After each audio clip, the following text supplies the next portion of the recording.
Welcome to the U.S. Consulate General in Mumbai. My name is Nick Novak, and I am our spokesperson here at the consulate. Thank you so much for joining us for our very special event tonight. Colorism is an only skin deep. We have a really great panel for you this evening, including Raja Kumari, Dr. Ronald Hall, and Kavita Emanuel. First, though, this is the first opportunity I've had to speak publicly since Russia's invasion of Ukraine, and I'd like to say a few words right at the top before we get into our program this evening. Russia's invasion of Ukraine is a blatantly illegal violation of Ukraine's sovereignty and territorial integrity. It should be of deep concern to all countries who believe, as we do, in a rules-based international order. The United States is consulting very closely with all of our global allies and partners, including those in the Indo-Pacific, on the consequences of Russian military incursions in Ukraine, including severe economic sanctions and export controls. The United States and our allies and partners remain open to diplomacy to avert what would be a brutal and costly conflict. But diplomacy cannot succeed unless Russia changes course. In the meantime, we stand united with Ukraine. Thank you. And so now to our program itself and a very special guest to kick things off and to provide a little context and introduction, I'd like to introduce our commercial counselor here at the U.S. Consulate General in Mumbai, Ms. Tamrin Murrieta.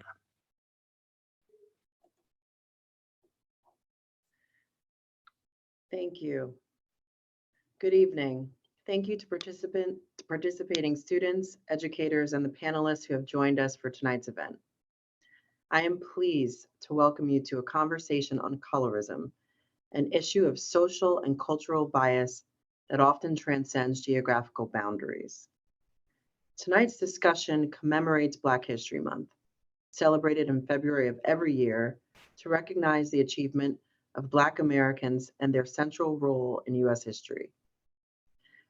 Racial justice is an important aspect of a U.S. foreign policy that aims to promote respect for human rights for all individuals. Promoting respect for human rights is central to American identity, and these rights are inherent to every person across the globe, regardless of race, religion, national origin, ethnicity, gender identity, or sexual orientation or disability. The United States has worked to be transparent and accountable on these issues, not always successfully, but always with the resolve to learn from our failures as we strive toward a more perfect union. The theme for tonight, colorism, has led to the disenfranchisement of people with darker skin throughout U.S. history, and it continues to manifest as preferential treatment toward individuals with lighter skin tones in education, employment, and media representation. But under President Biden's leadership, we are working to correct the mistakes of our past and some of their enduring legacies. For our part, here at the U.S. Consulate General Mumbai, our Diversity, Equity, Inclusion, and Accessibility Council addresses ways to support a workforce that reflects our nation's diversity by leveraging the creativity of those who represent the United States abroad. And the U.S. Department of State, as an organization, is taking broad strides to advance President Biden's policy to advance racial equity and support underserved communities. In his first day of office, President Biden signed an executive order on advancing racial equity and support for underserved communities through the federal government to begin addressing the domestic challenge of racial equity. That executive order outlined a comprehensive approach to advancing equity for all, including people of color and others who have been historically underserved, marginalized, and adversely affected by persistent poverty and inequality.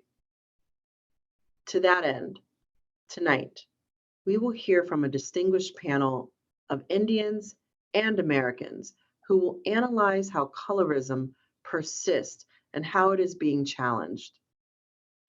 We will hear from popular American rapper Raja Kumari, who has opposed cultural norms through her work, joined by Kavita Emanuel, a social activist and founder of the hashtag Dark is Beautiful campaign in India, and Dr. Ronald Hall, an eminent scholar whose groundbreaking work on colorism includes books like The Melanin Millennium, Skin Color as 21st Century International Discourse.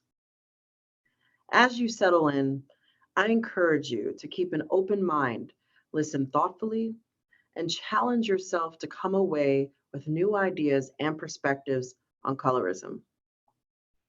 Thank you for joining tonight's discussion. And I now turn it over to our moderator for this evening, Nick Novak, spokesperson at the U.S. Consulate General, Mumbai. Thank you.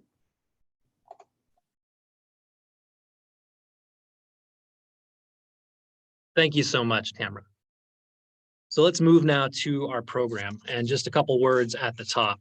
I want to sort of recognize right from the beginning, democracy is a journey, and we recognize no democracy is perfect, including our own. America's greatest strength lies in our power for learning, self-improvement, and the power of our example. We're not perfect, far from it. We must always strive to live up to our highest ideals and principles. Recognizing there's more work to be done at home, we're committed to striving further to create a fair and more just society. And although our laws in the United States provide protections against racial discrimination and the legacy of slavery are unfortunate parts of the US history and an all too present reality for many Americans. Yet the United States is proud of the role we've played in advancing human rights and fundamental freedoms across the globe. We don't do this out of self-righteousness. We do it out of our deep conviction that every person is born with the same dignity and rights. That conviction is enshrined in our Constitution and in the Universal Declaration of Human Rights. We believe that respect for human rights is essential to national well-being and international peace. And as part of that, tonight, we'll talk about colorism. This is a new topic for me in the interest of full disclosure. So I come here as a student to learn along with all of you. I imagine I may make a mistake or two this evening, so I apologize. I'll apologize twice right at the top. I apologize. To cover any mistakes I may make during the course of the evening, and if I do make them, they are my own. Okay, let's introduce our panelists, shall we? Let's begin with Raja Kumari, Indian-American rapper, singer, songwriter, and dancer. Raja Kumari is a force of nature, a fearless, charismatic personality and natural-born storyteller whose mission is to create art that blends her Indian roots with her American upbringing from Southern California. Her music is a sonic bridge between East and West that fuses the rhythms she absorbed as a trained classical Indian dancer with her love for hip-hop. Kumari sees her journey as one that resonates with people all over the world. Raja, thanks so much for being with us. Dr. Ronald Hall is a professor of social work at Michigan State University and an affiliated scholar of both African American and African studies in the Julian Samora Research Institute at Michigan State University. Go Spartans. As Tamron mentioned, Dr. Hall is the author of The Melanin Millennium and has published widely on the topic of racism and skin color, bleaching syndrome, and is the author or co-author of over 150 books, journal articles, interviews, and international presentations. And then finally tonight, we have with us Kavita Emanuel. As Tamron mentioned, the founder of the Dark is Beautiful campaign, which she founded in March 2009 to address the toxic belief that a person's worth is measured by the color of their skin. Kavita is a trainer, executive coach, and social activist specializing in transformational leadership. She's a motivational speaker, mentor, and life coach with a demonstrated history of social activism and public speaking in the education and nonprofit management industry. And you can see more of their bios on the site here or on the slide. So all three of you, thank you all so much for being here and taking time out on a Friday night. It's really good of you to do that. I kind of want to do this evening in three phases. I'd like to talk a little bit about what colorism is, because like I said, when I first learned of this event, I didn't really have a good idea, and I still don't.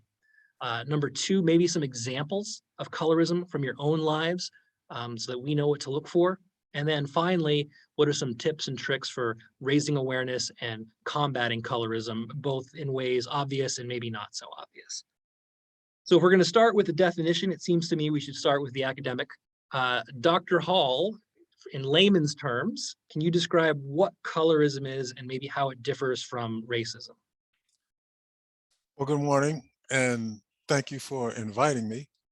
Colorism is a pseudotype of racism. And the difference between colorism and racism is that racism occurs across racial groups.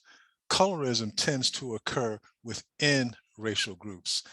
And I might say, one of the things that I try to emphasize when I give presentations, it's the common notion that when you speak of colorism, it is people who are lighter complected serve at the advantage or disadvantage of people who are darker complected.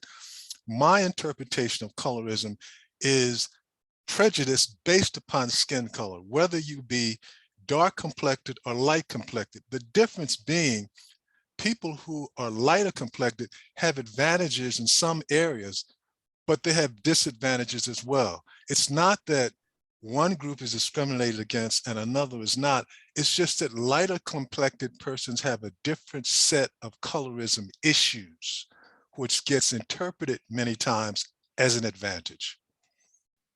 Okay. Rajo, how would you respond to that? Do you feel the same way in your own definition of colorism? You know, my experience with colorism is like a personal one as a female artist, you know, navigating through both the Indian and American music scenes. But I was really fascinated with your definition because, you know, I do have a lot of like white friends that sometimes feel like they can't speak on these issues, but just you speaking on that, that's even a, you know, something that's considered as an advantage for them. So thank you for enlightening me. But yes, I feel that, you know, I think it starts young, it's programming. I think especially for girls in India, I think about the fact that like, I wasn't encouraged to maybe do outside sports. You know, like when my friends were going to the beach, I had to limit the amount of times they're going to the beach because if I wasn't fair and lovely, I wouldn't fit the beauty standard of what Indians consider beautiful. So I think it's something that's programmed into us from the beginning, and through life experiences and through, you know, experiencing the world around us, we find our own tools and our own ways to combat that. Right on, very nice. And then Kavita, let's turn it over to you.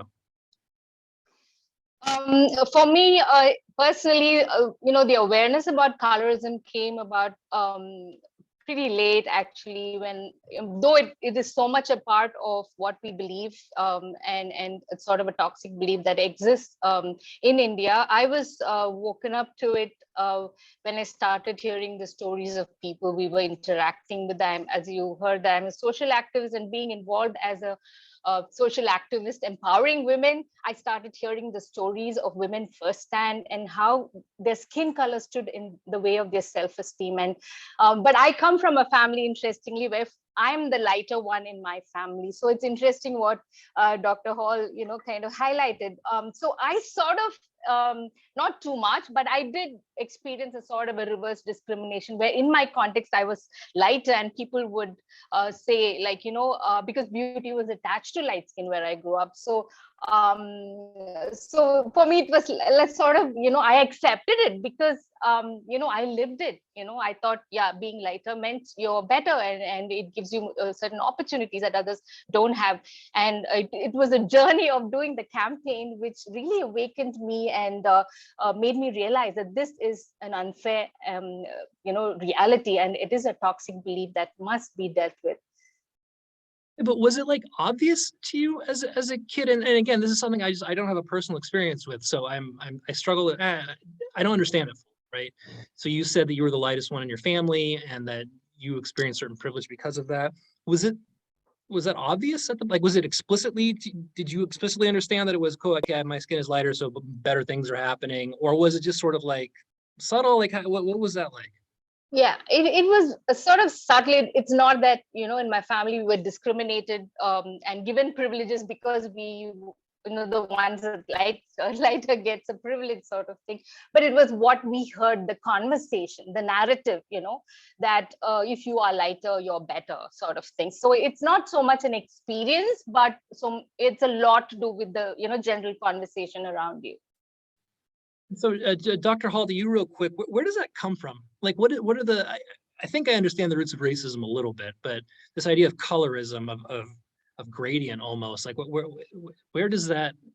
Let me back up just a second too. I've lived in Peru, I've lived in the Philippines, I've lived in Central Africa, and I've lived in India, and in all four of those places, skin whitening cream was a thing, which is interesting that sort of transcended four continents, right?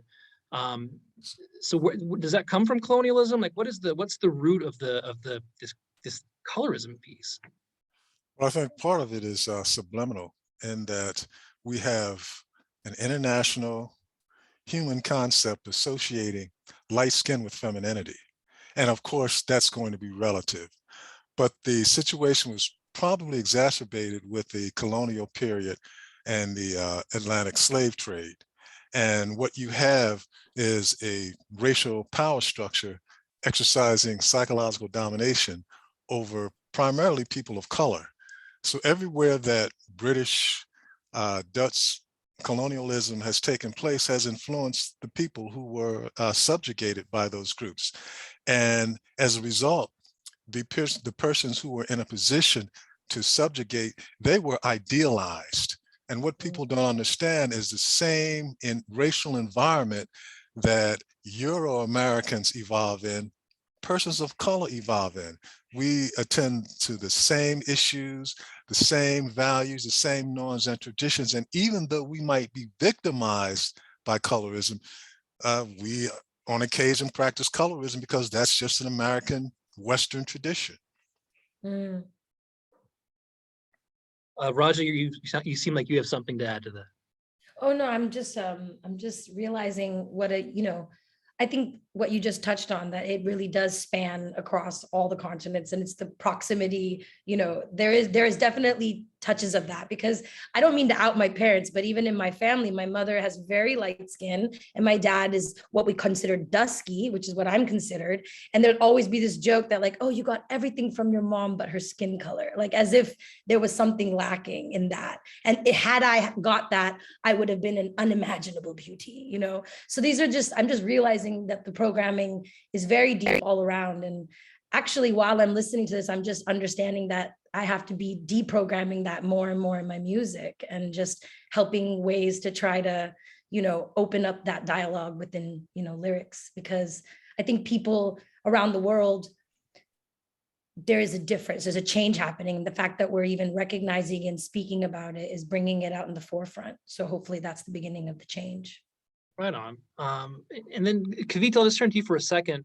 I was having a conversation with a coworker before we started this evening, and my coworker told me about an Indian dating website, a matrimonial website, whose name I think maybe we can say it, I won't, but as part of the sort of criteria, tall, rich, whatever, there was color, but it wasn't race. It was like wheat or something, right? Like there was these gradients, and that you could select out your match based on gradients. Are you familiar with that website and that practice? Absolutely, absolutely. And that's exactly what colorism is. And as I said, after initiating the campaign is when I realized this is not just common to India or the South Asian context. It's a global issue that we need to, we're talking about. But every culture has a unique way of sort of expressing that bias and discrimination. In India, marriage is a big thing, where I think the general idea is that again, the same thing, more pressure is put on women. If you are whiter, then fairer, then you are more beautiful. And so when it comes, we still have the arranged marriage system, right? So in these matrimonials, you will see, of course, it's not just color is one thing, but of course you hear words like tall, fair, and even caste sometimes is mentioned. So we tried addressing it when we first started the campaign, but some of these matrimonials wouldn't even respond, because it's so much a part of how we do things here, and the moment a girl is born into a family, or the moment a child is born, people go to see the child, right? And the first question is, of course, is it a boy or a girl? If it's a boy, it's super, and it's girl, it's like, okay, fine, you can have a boy next. And then the very next thing people talk about is the skin color of the child.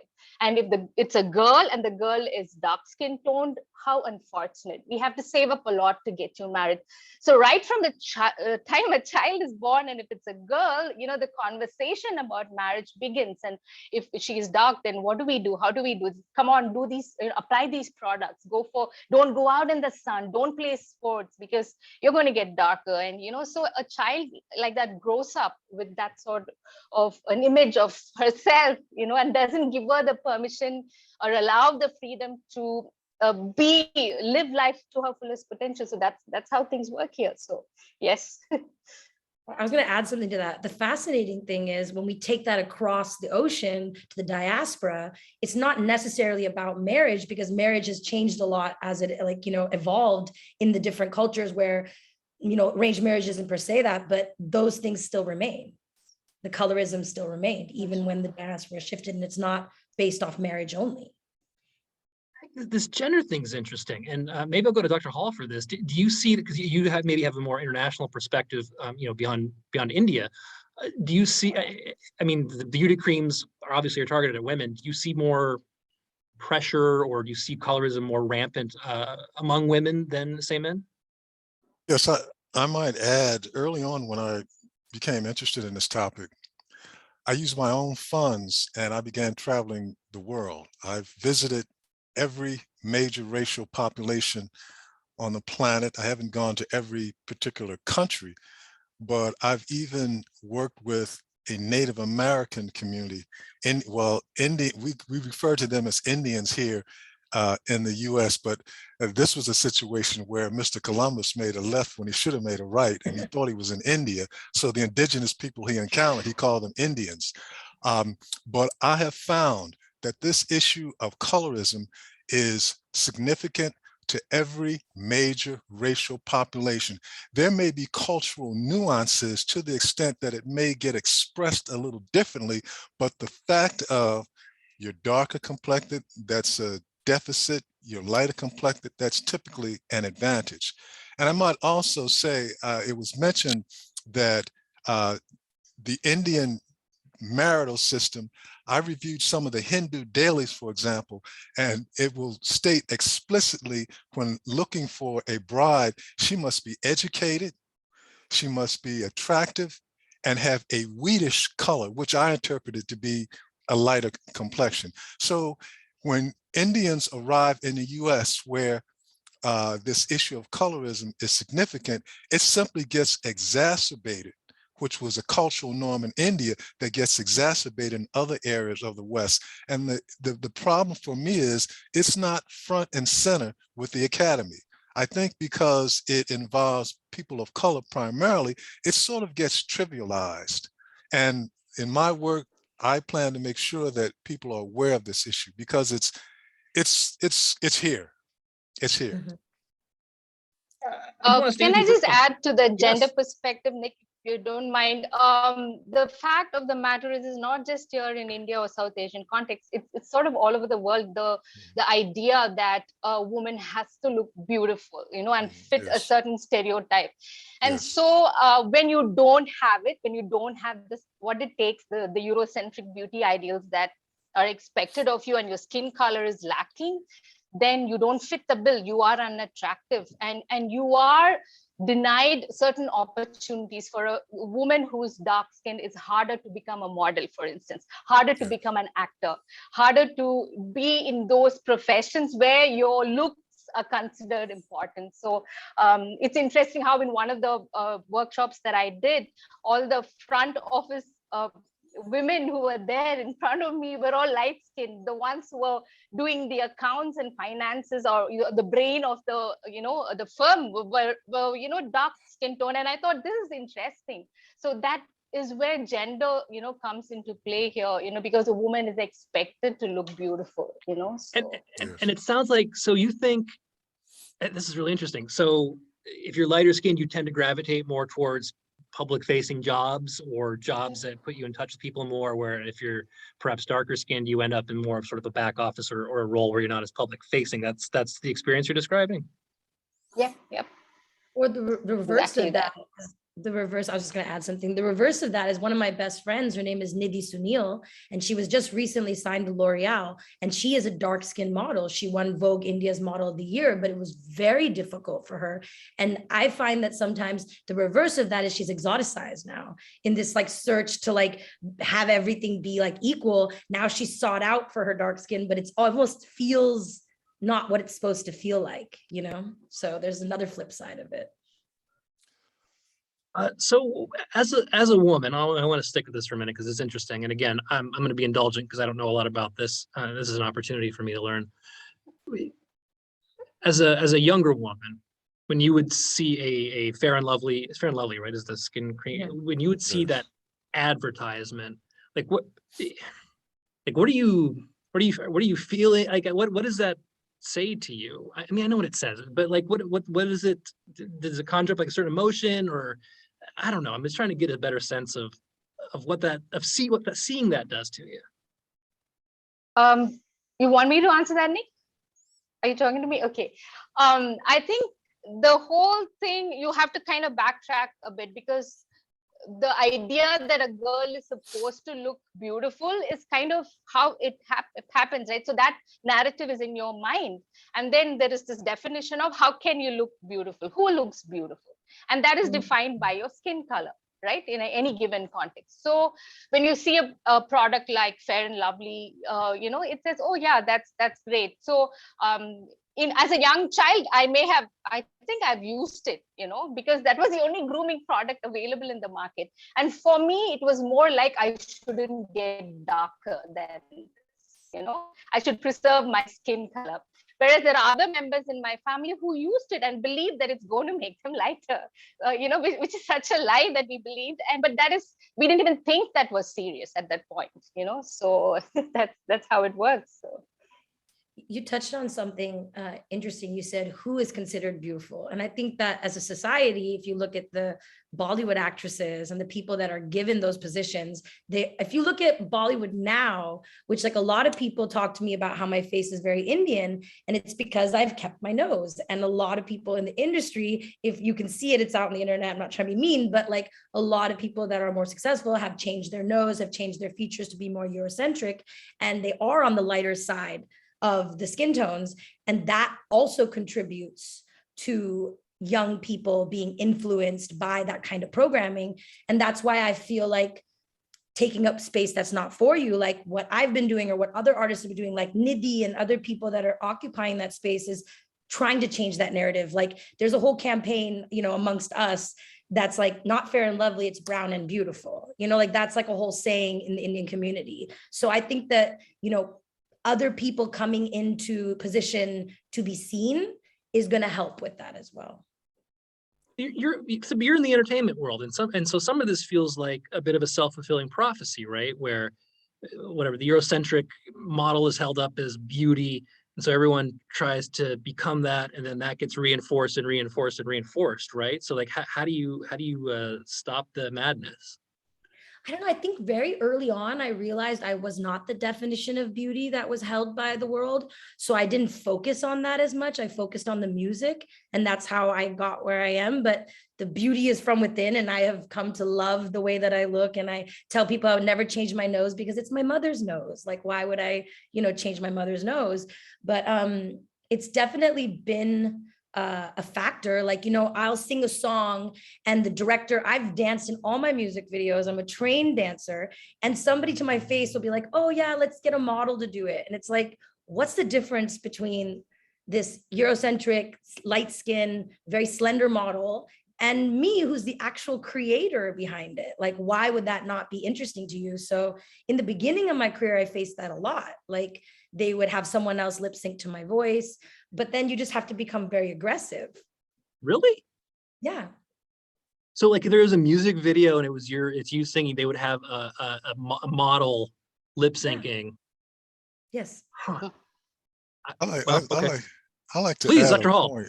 Yes, I'd like to add a point to Roger's commentary, because I think she brought out something that's very important. Skin color is dramatic, but it's not limited to skin color. Any trait, characteristic that identifies you as a member of an out group is something you want to change. So you want a Eurocentric nose. You know that there's a business in European color contacts that you can get for blue and green eyes. One of the first millionaire in the African-American community was a lady by the name of Madam C.J. Walker, who made her millions selling hair straighteners to African-American women. So skin color is dramatic, but it's not limited to skin color. Very true. That's great. If I can just add this bit, when Nina Doublery won the beauty contest, there was such a reaction here among the Indians. And the other thing that happened was, I don't know which year, there was this beauty pageant here, and the picture, everybody challenged, a lot of people challenged it because everyone looked like a clone of the other. Similar skin tone, similar height, and physique, and that sort of thing. And we have an ambassador in the US, in Hollywood, called Sharon Muthu, and she talks about how when she went for an audition, they told her she doesn't look Indian enough. She was like, "What do you mean?" And then she understood that she's too dark, or she's not slim enough, she's not tall enough, and so that's what's happening behind the scenes. So what are we showing the world? How do Indians look? It's one of the most diverse nations on earth, and yet people only see the likes of Aishwarya Rai or a few other people, who is 10% of our population, and this is how Indians look, which is not real, right? So I'm gonna share a terrible story, but it makes me think of this. I was in a Middle Eastern country talking to a single guy who I knew, and he said that he had gone to India and he was disappointed because not everyone looked like Bollywood star. And at first it's whatever, I thought kind of, but bringing up this colorism piece, I imagine that was a big part of it, right? Okay. All right, let's turn to India specific for just a second. Because I read Dr. Hall this is a book, The Radical Ambedkar. And Dr. Hall has an intro in here. And within it, he talks about colorism in India and within caste. And this didn't resonate with me. And I'm curious to get everyone's view on this, that the darker skinned you are, the more likely you are to be associated or perceived as being from a lower caste. Does that resonate? Does that sound right? Dr. Hall, you wrote it, so I'll start with you, or you helped write it, so I'll start with you on that one. You're on mute, sir.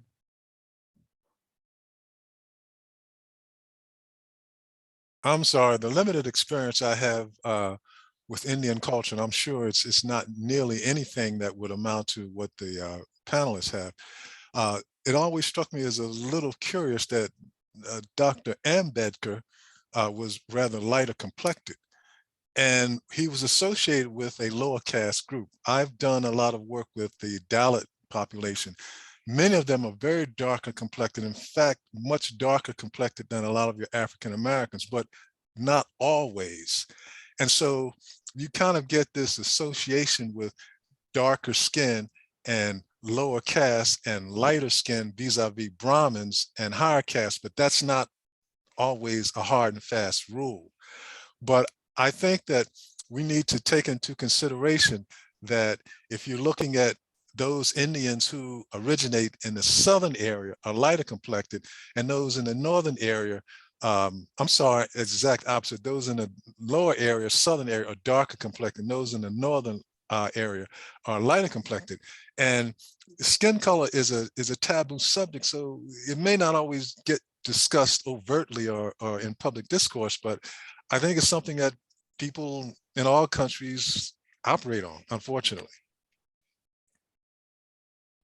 Either Kavita or Raja, caste and colorism, do you see a connection? Absolutely. There's also caste, and there's also region attached. When a South Indian who's dark goes to the north, he or she is called, Madrasi.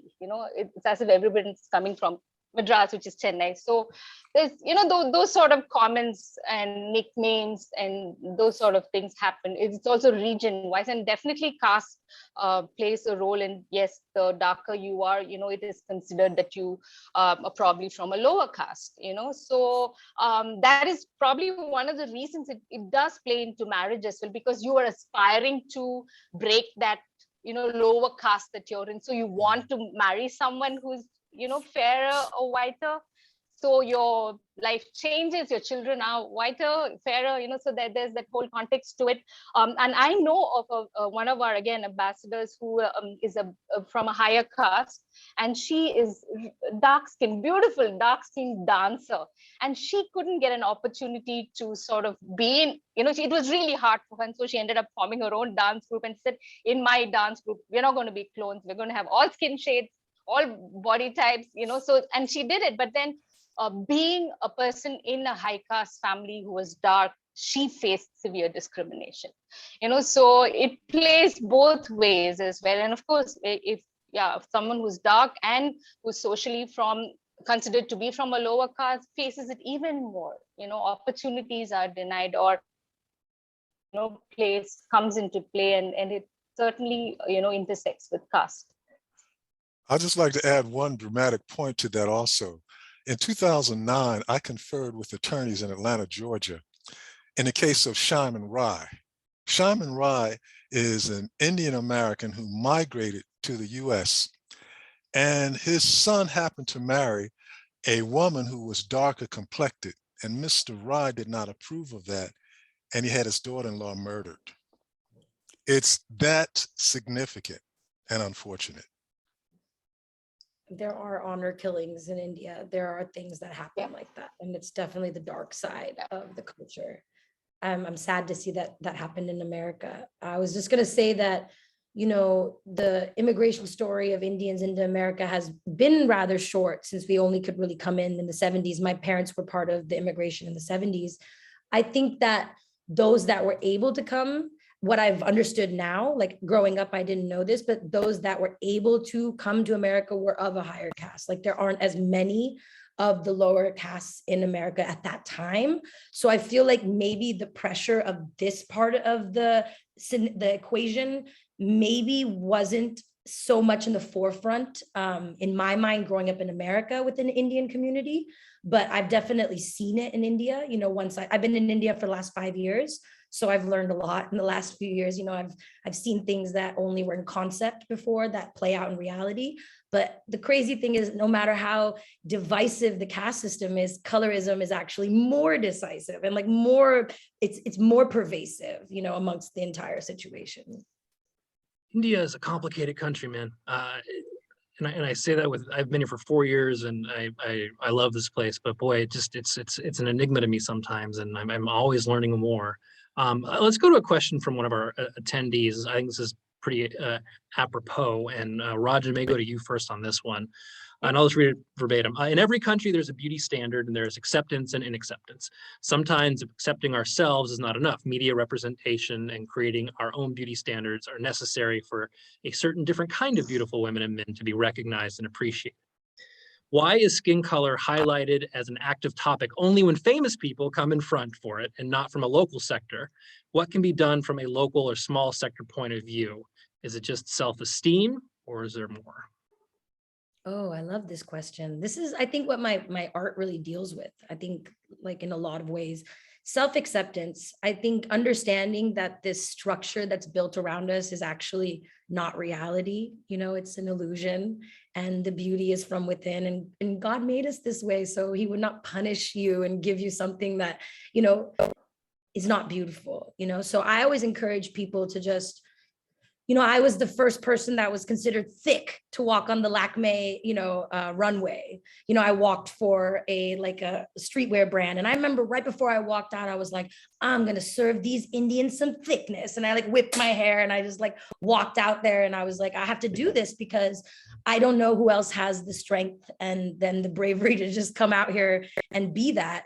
So I think myself and a lot of other women and a lot of other artists are kind of pushing that boundary. But in a local sense, I would just hope that what we do in the media trickles down. Just from India's perspective, before the movie Gully Boy, if I said I was a rapper, there was very little understanding that rap music was art. It's rhythm and poetry. But after that film kind of made it iconic and made the older generation understand that we're just poets the way we've always been in our country, and this is just another form of poetry, I feel that there's an acceptance, in the culture. So I think the more we bring these topics into the mainstream, the more we discuss it in our films, the more we talk about it and bring more different faces into the mainstream, then it should trickle down. Like people will have tools to maybe reference and deal with it better. Kavita, you have a whole campaign on this. Dark is beautiful. What do you like? What do you think? How do people what does it think global, act local on this issue? One of the things I would really like to see is this new messaging needs to get into our textbooks in school, because we did a very limited sort of survey before we started the campaign, and the result was that children face and feel it the most. And so it starts affecting them from then on, right? And so we've had stories of where children go into a shell, don't live up to their potential, and then, all those sort of things happen. In a school play, only the fairer people are chosen to participate, and that again sort of, puts the wrong idea about who they are in their mind. So I really want to see change from that level. It should get into our textbooks, because I remember earlier on in the campaign, someone sent me a picture from a textbook which had opposites, antonyms, ugly and beautiful. They had the same woman. One was the shade of skin was different. I'm like, my goodness, this has to change. But having said that, Nick, I also would like to add, because we're focusing on India and the expressions of colorism here, and yes, definitely we need to start working on it, but I would also like to see more conversations happen in other parts of Asia where colorism is as real. But I really would like to see that happen, because very often people just focus on India and say India is like this, India is a very colorist nation. We may be, but there are also other beautiful aspects to our nation, and I'm sure all of you will agree. But in the same breath, I want to see more of these conversations happen, around us as well, in the South Asian context, in the Asian, in other nations, and people owning up to the fact that this is a reality here as well, and we want to, change that perception. If I could add to that also, that's exactly the reason why I started traveling the world and studying this issue. In fact, if I'm pressed, when I worked in Japan, I found that the issue of colorism, although it is taboo and seldom acknowledged publicly, that may be one of the longest histories in the world. There is a saying in Japanese culture that 7 blemishes, light skin compensates for 7 blemishes among a woman. Therefore, if she has a cleft palate or a club foot, or she's some other ways challenged, but she's light-skinned, then she qualifies to be an ideal. So that's worldwide. I'm glad I was muted. I just did a WTF. So anyways, okay. I want to take one more question from the audience here that sort of relates to this, and it's the idea about hate crimes in the United States and Europe. And let me ask it in a slightly different way. Dr. Hall, I'll go to you. Do you see any evidence that there is more crime towards darker skin versus lighter skin, sort of within Black Americans, for example? Well, I would say that whatever you're looking for, you can find it. So I think law enforcement is predisposed to denigrate people of color based on their complexion. There have been studies done, one in the in the state of North Carolina, where they studied African-American women in the prison systems. And they found that those who were lighter complected, having committed the same crime under the same circumstances, were always given lesser sentences. So it's not something that maybe law enforcement is consciously aware of, but in actuality, unfortunately, that's how it plays out. When people want to describe a person who has assaulted them, for example, there have been cases where they describe them as large, strong, Black, intimidating. The darkness aspect exacerbates whatever threat might be being pursued by the person speaking. And we all do that. It's so interesting because it tied in to something I was curious about. And I know within the criminal justice system in the United States, which is far from perfect, that in a racial context, if you're, say, a white person in Texas versus a person of color in Texas, if you commit murder, you're like exponentially more likely to get the death penalty. Terrible. But I didn't realize that tonality, if that's the right word, also made a big difference to what you described as happening in this jail in North Carolina. Yes, and sure, we are a racially inclined nation, but I have an Indian friend in Minneapolis, and we were talking, and he said to me once, Ron, I know what it means to be driving while Black, because when he was driving around Minneapolis, he would get stopped, and he was a darker complected Indian man. He would get stopped the same way an African-American person would get stopped, because the police were cueing in to his complexion, not his features, not his racial or ethnicity, but it's his complexion that made an impression. So regardless of if you are a darker complected white person, you may get a similar kind of treatment. I'm speaking of Greeks, maybe Sicilian Italians, for example. Darker complected, they're going to be denigrated and seen as much more threatening. And there's history of bigotry towards Italian immigrants or Greek Yes. immigrants, this sort of thing in our own history. Yes. If you look at the hierarchy, just considering the Euro-American population, the height of Eurocentrism is that Aryan, blonde-haired, blue-eyed, white skin. And then those who are lesser are the darker complected, like the Greeks and Italians, etc. Kavita, any? I see you're off mute. Anything to add to that before we move on? Yeah, I read Dr. Hall's book, so I'm really, I mean, it was an eye opener for me as I kept reading, though I knew that this is true all over the world, and reading that kind of gave me more of an exposure to how colorism expresses itself around the globe. And interesting thing is that it really doesn't matter, whether you're light-skinned or dark-skinned, you can still be a colorist, because I've seen sometimes Indians who are really dark-skinned in India who are colorists themselves. They discriminate. For instance, there was one of my friends had a marriage proposal, and this person is dark himself, but then he wanted to ask me if my friend who was seeking to get married, if she was a light skinned, so it's really interesting how colorism plays out. It doesn't matter what your skin color is, you still have that sort of an inbuilt bias, which is something we all need to address in ourselves. Yes. This question came in. I'll stick with you, Kavita. Does acceptance of lighter skin or darker skin vary from state to state or religion in India? We talked about how South India, because it's Dravidian, I think, from South India, and Aryan from North India, sort of the origin of it all. So we've sort of talked about that. But does the actual sort of colorist perspective vary from state to state? It's hard to say. I haven't done any particular study on that. We haven't done that yet. Maybe it would be an interesting thing to study to see how it plays out in different states. But definitely it exists in every state, like even in Kerala, for instance, where most probably there are more light-skinned people there than you would find in Tamil Nadu.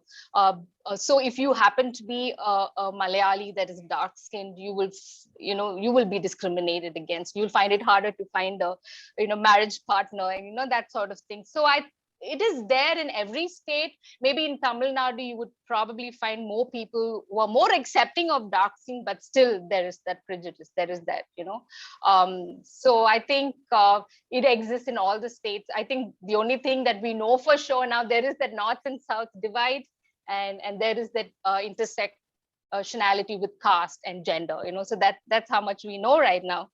So yeah, I can't really say if it's how is it in every different state. I can't really say that at this point. Well, Raja, as you've traveled around India, have anything sort of stuck out to you in that regard? I mean, I'm definitely not qualified to speak on it as the scholars that are on the panel. But anecdotal, please.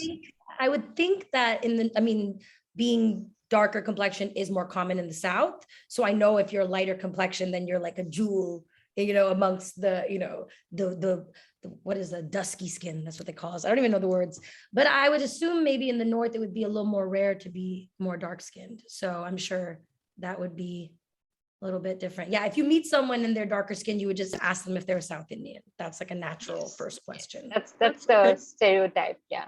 Natural first question, like you're That's South an Indian. interesting example. Yes. Yeah, 100%. If someone's And- like really fair, if they're like very fair, you're like, you're Kashmiri, aren't you? You know, like that's Yeah, like from the south. If you're from the south, or are you really a South Indian? You know, so that's sort of. Yeah. I get Oh, asked yeah, that. Are you a Malayali? You're white, light skin. You know. Yeah. And I know Nandita Das is one of our spokespersons for the campaign, and she gets, "Are you a South Indian? How come you know you're so dark?" Yeah. And so yeah, so that happens. Yeah.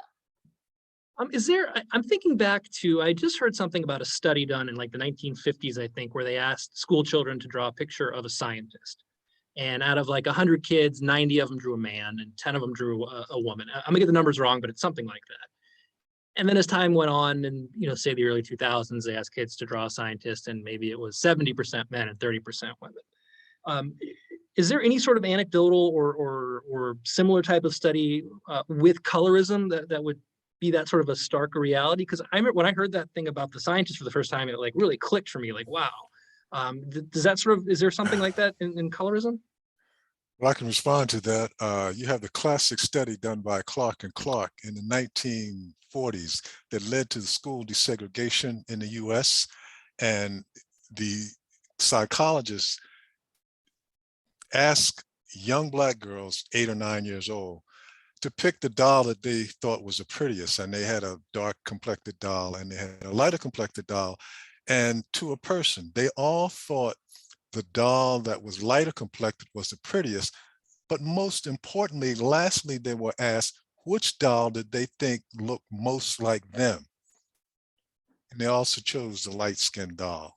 These are Black kids who are at a position where they aren't even able to articulate the issue, but they display it in their choices. So we got school desegregation as a result of Clark and Clark's work. Wow. The interesting thing is I've seen one of those videos online where they're also asked which is the good one and which is the bad one, and most of the kids say the dark one is the Yes. bad one. So Yes. that adds an interesting perspective to that as well. Yes. Can I share an anecdote of what had really happened in one of our sessions? We did a sort of a workshop in a home, in an orphanage.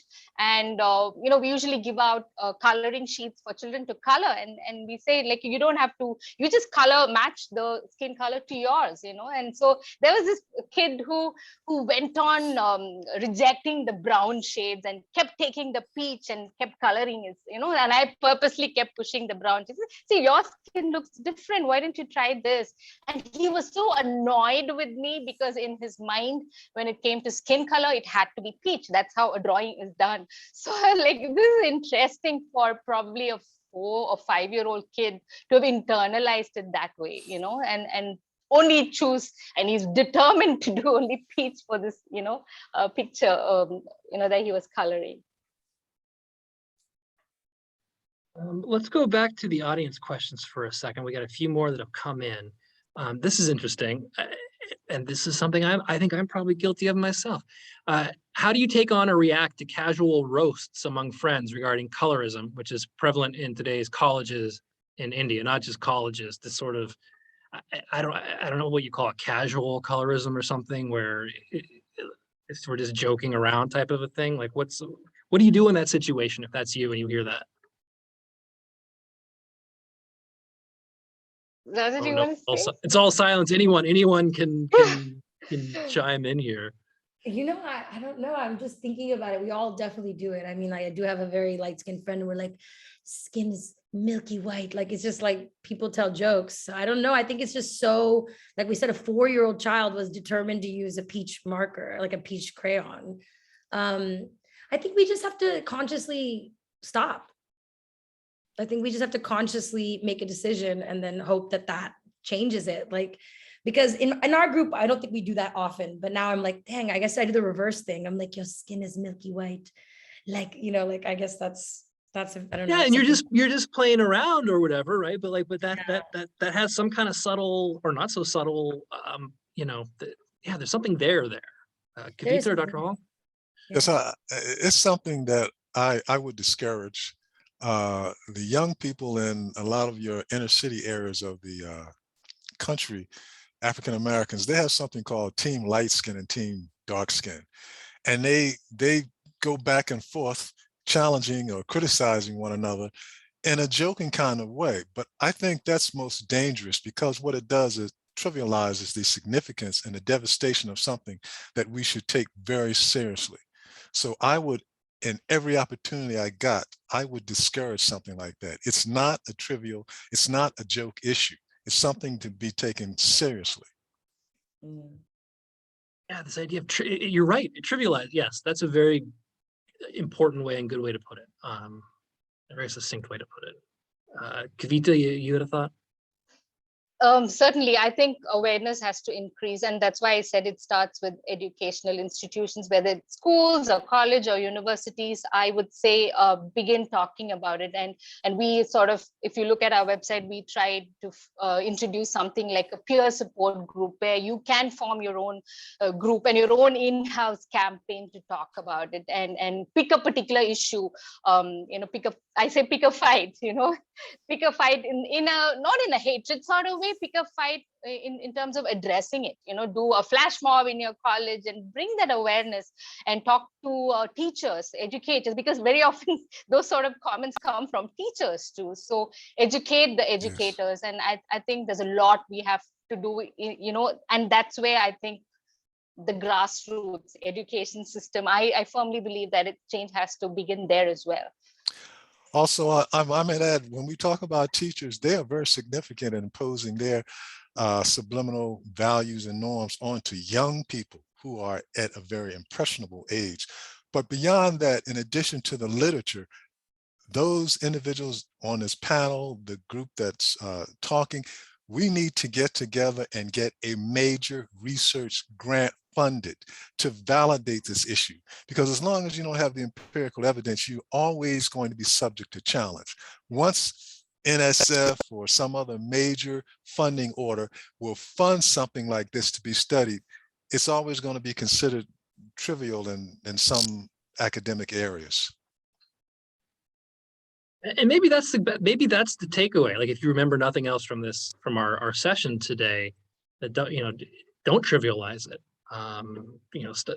Stop it at the trivial, because it's not trivial. Sorry, I'm normally not at a loss for words, but this topic has really got me kind of re-examining some of my own assumptions and some of my own behavior. Anyways, you try to do the right thing, I guess, right? Okay, let's go back to the questions. This is from Professor Shivaji Sargar at the University of Mumbai. It's a little lengthy, so I'll try to summarize here.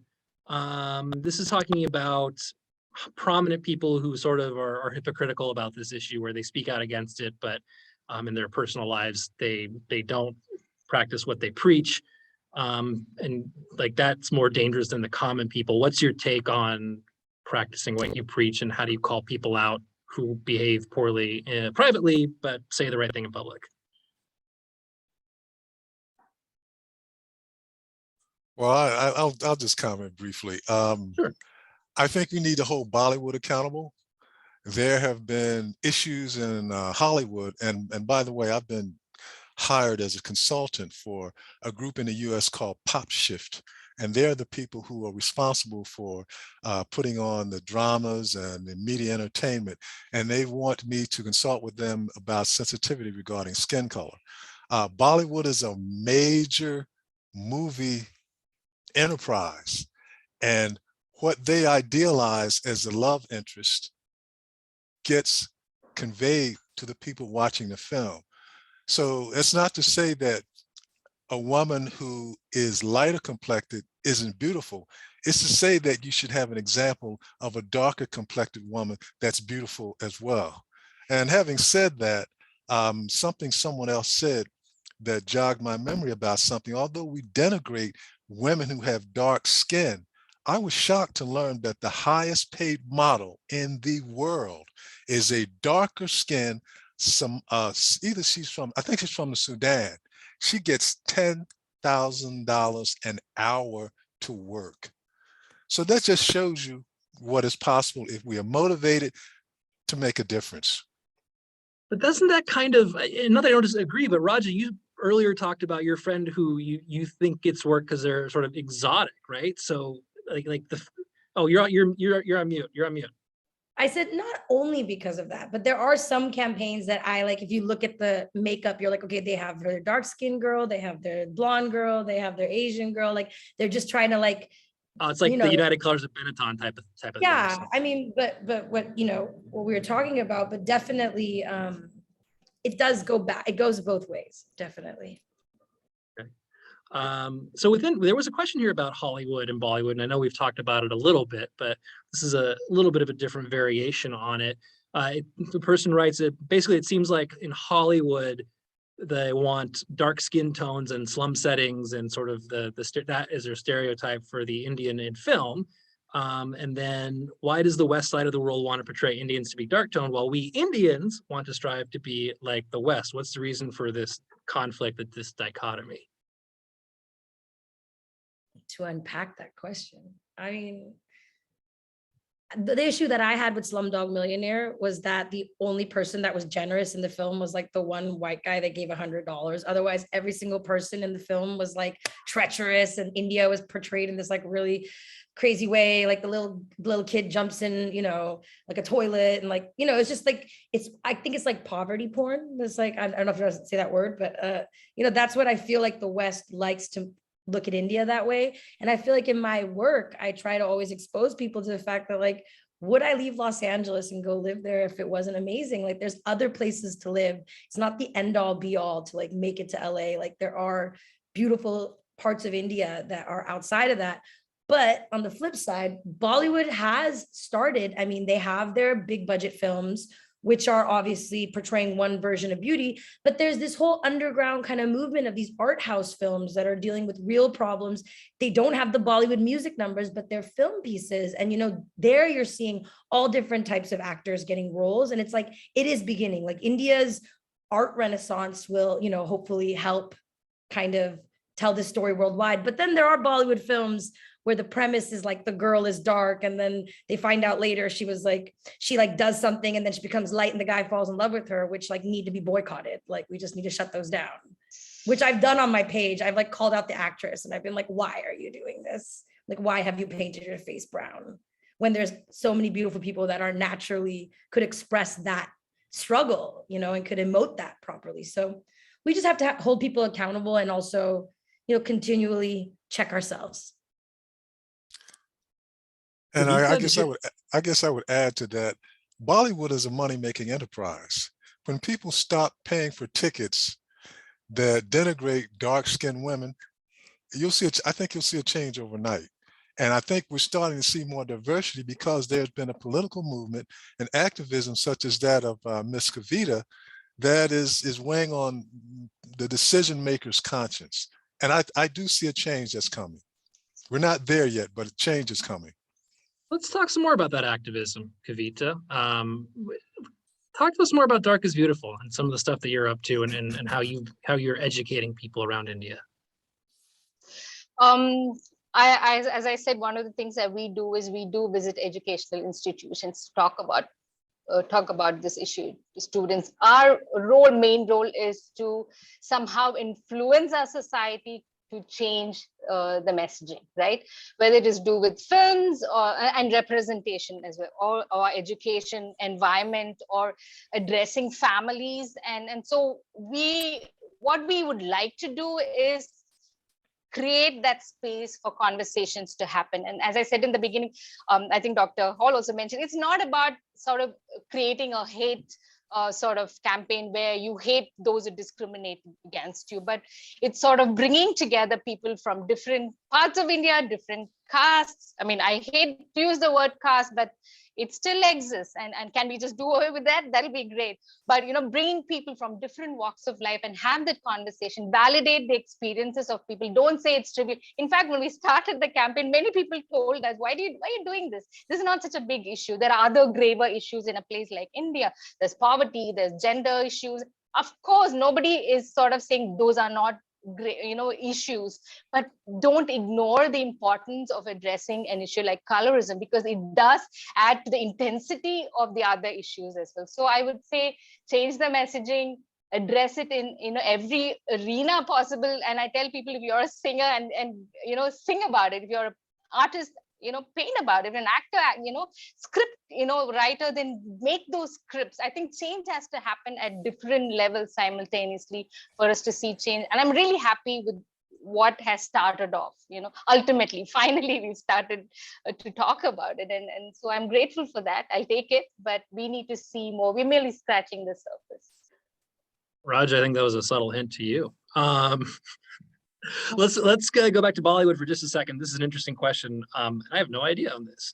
Would love to hear everyone's views on color film technology, which was formulated based on white skin.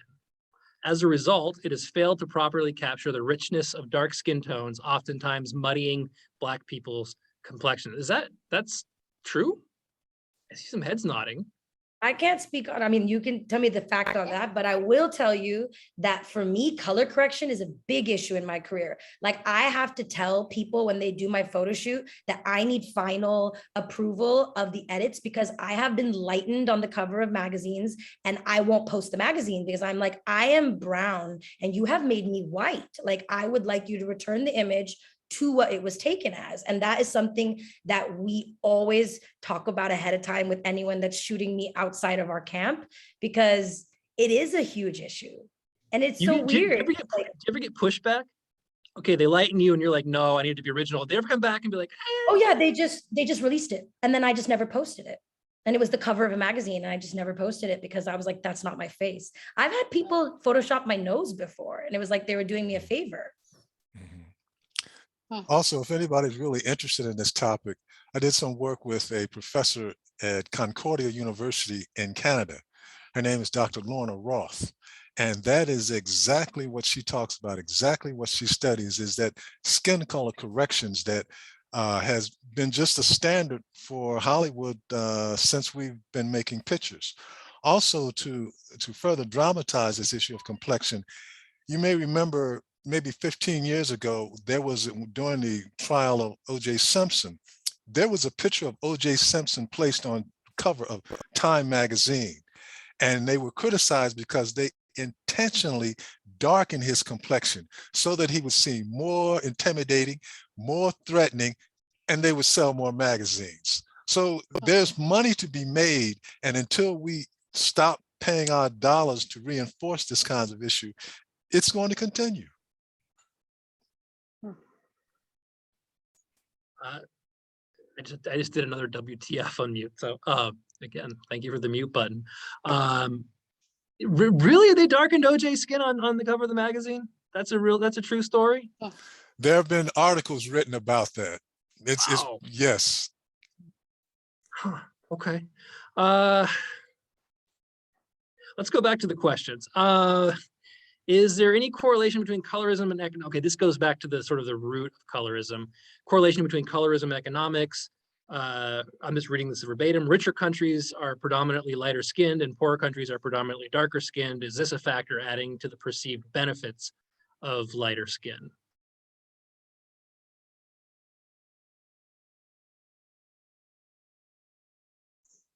I don't want to take up all of the time of the panel, but right. when you mention these questions, it gets my mind to turning. I've done studies correlating specifically skin color to income.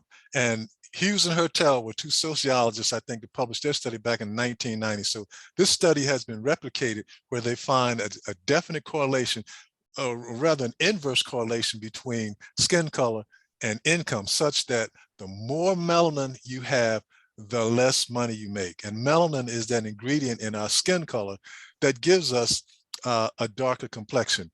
As far as having this play out with respect to other countries, we're in a Eurocentric environment in this world.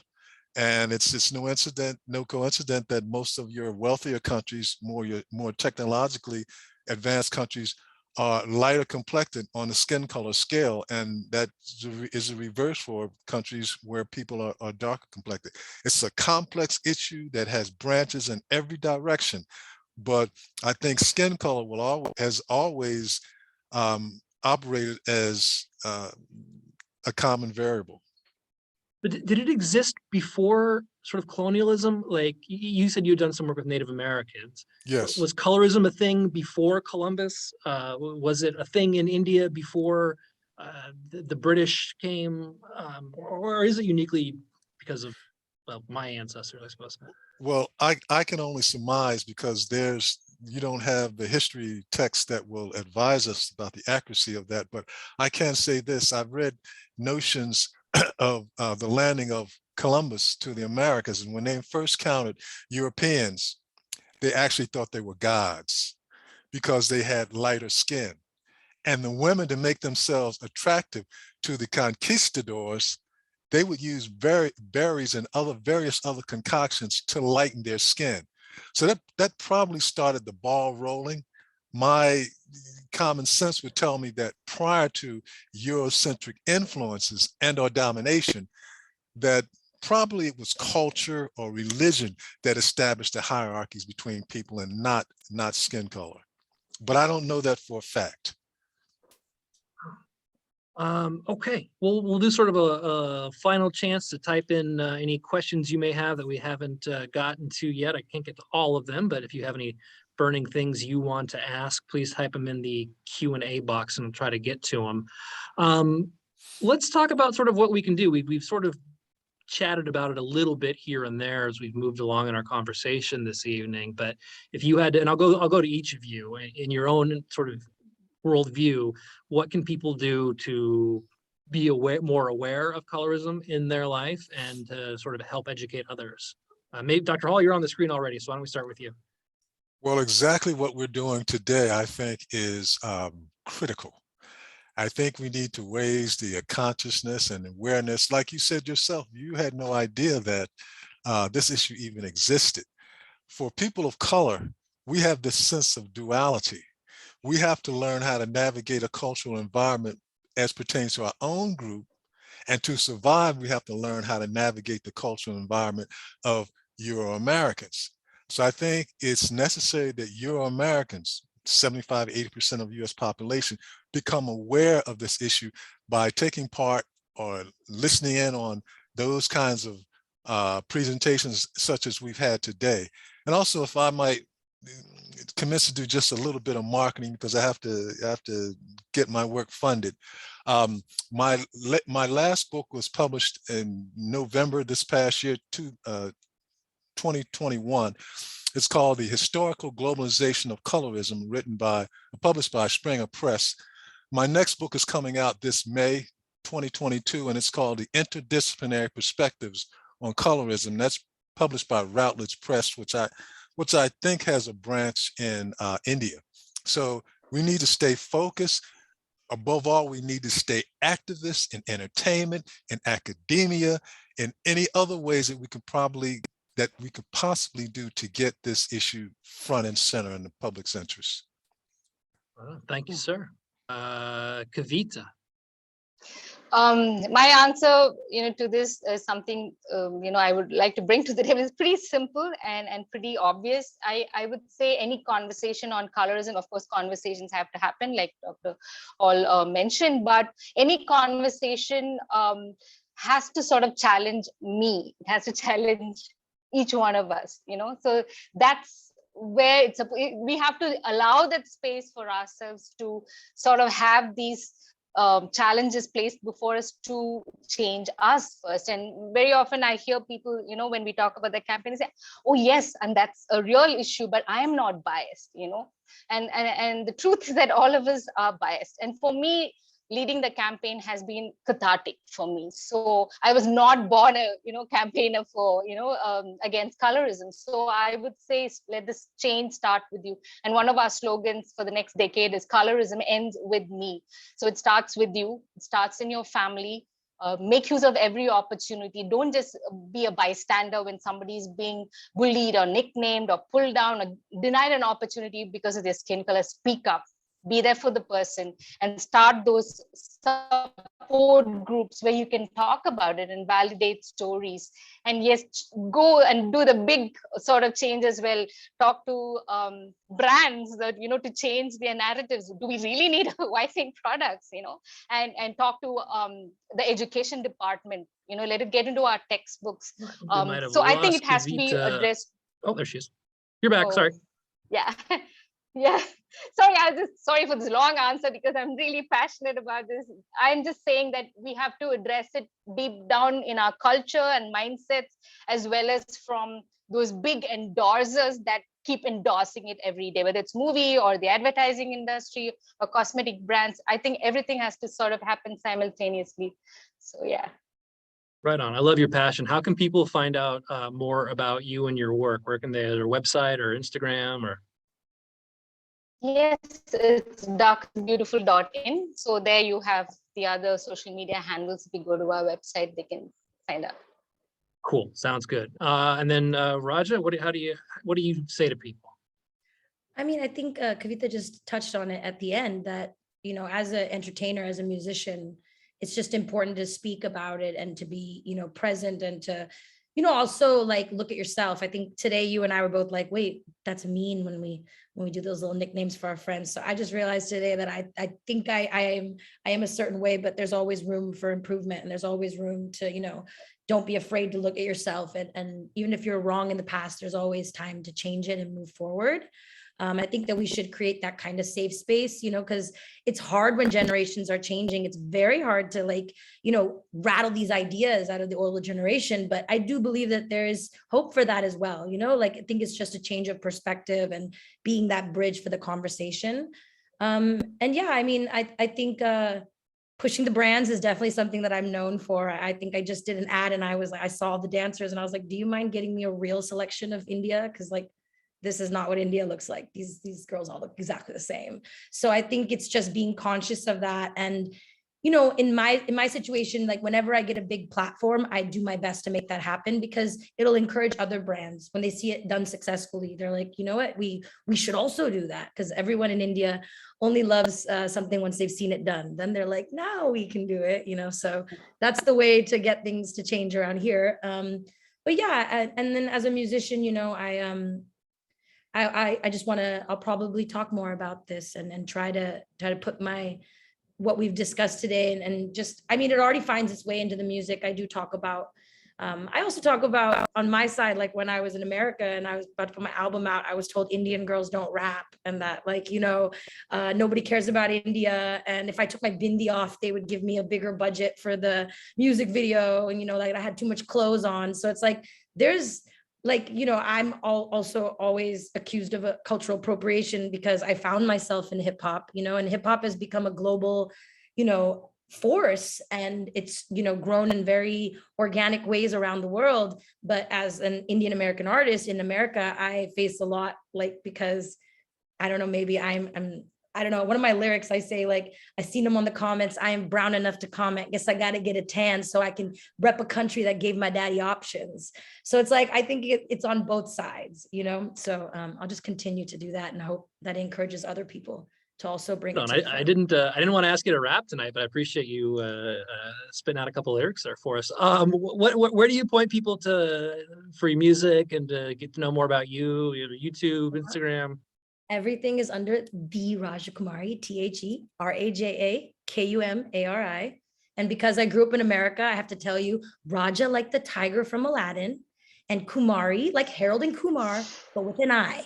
That's how I get you to remember my name, because I'm fair from enough. America. And you got a brand new a piece that I saw where you were recorded in Yes. Goa and looked pretty cool. So I just put out a live performance, like a pre-recorded live performance. We haven't had a chance to have festivals or concerts. So I put together a band, and, I'm singing barefoot like I'm Sade. So most people are used to hearing me rap, and I reimagined the rap songs, even as reggae kind of iterations and different vibes. There's some punk rock on there too. So it's a different thing. So if you guys want to check that out, and I have new music coming after 4 years of being, not putting anything out and being signed to major labels for many years. I've now gone independent. So all the new music is coming now, finally.